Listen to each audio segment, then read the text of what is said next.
Bonjour, je m'appelle Jean-Michel Masse, je suis le coordinateur de la composante climat des affaires au sein du programme compétitivité économique du Maroc, de l'USAID, et je travaille sur le thème du climat des affaires depuis une dizaine d'années maintenant.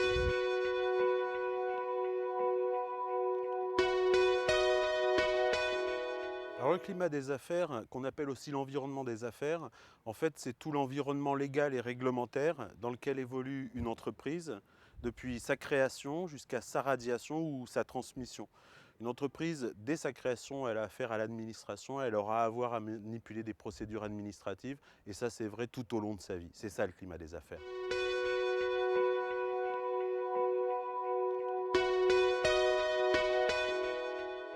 Pourquoi il est pertinent de parler de climat régional des affaires? Vous avez raison, la loi est la même pour tous au Maroc. Pourtant, les pratiques régionales varient d'une région à l'autre et plusieurs études depuis plusieurs années l'ont montré.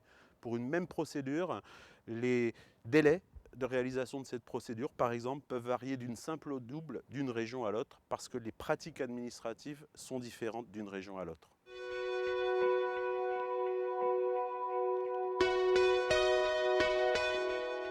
Bien sûr qu'on peut améliorer le climat des affaires, sinon on ne serait pas là. Qu'est-ce que ça veut dire? Comment est-ce qu'on peut l'améliorer? C'est tout l'objet de notre travail au sein de ce programme.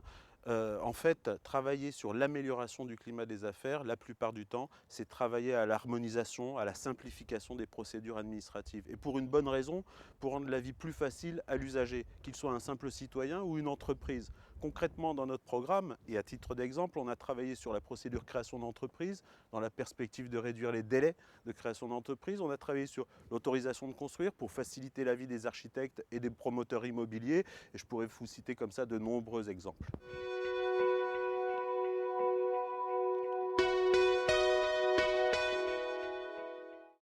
Mais qui peut améliorer le climat des affaires? Tous ceux qui, de près ou de loin, manipulent les procédures administratives, à commencer par les agents de l'administration. Mais la vraie question, ce n'est pas tellement qui peut améliorer le climat des affaires, c'est qui peut choisir d'améliorer le climat des affaires, ce qui pose le problème de la gouvernance. Qui est légitime pour dire que dans ma région, c'est cette procédure en particulier qui devrait être améliorée plutôt que telle autre? Au niveau national, il existe un comité, le Comité national de l'environnement des affaires, qui s'occupe de ces questions pour tout ce qui touche à la réglementation ou la loi, ce qui touche tout le territoire. Par contre, à l'échelle locale, où, on l'a dit tout à l'heure, il s'agit davantage de travailler sur les pratiques administratives, eh bien, de mon point de vue, qui peut l'améliorer, qui peut choisir d'améliorer, il faut inventer une espèce de structure de gouvernance à l'échelle régionale qui soit un petit peu le pendant du comité national comme il existe à Rabat, mais au niveau de chacune des régions.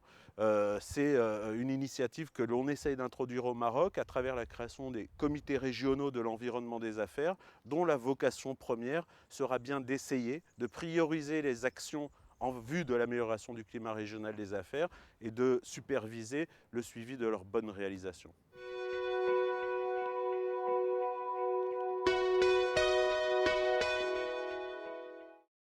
Comment peut-on parler d'amélioration si par ailleurs on n'a pas un outil qui permette de mesurer les progrès accomplis?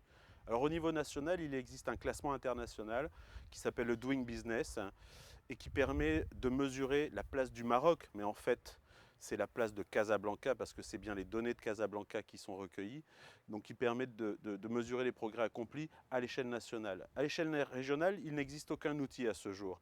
Dans le cadre de ce programme, on a essayé de fabriquer un outil qu'on a appelé les enquêtes régionales sur le climat des affaires, bâti sur la base des indicateurs à la fois du Doing Business et de l'enquête qui est réalisée chaque année par le World Economic Forum. On l'a réalisé en 2010, on l'a réalisé en 2012. On espère que cet outil perdurera au-delà de la vie du programme, même si, et je pense que c'est nécessaire, dans la concertation avec nos partenaires, nous allons essayer d'élaborer des indicateurs sur lesquels il y a un consensus.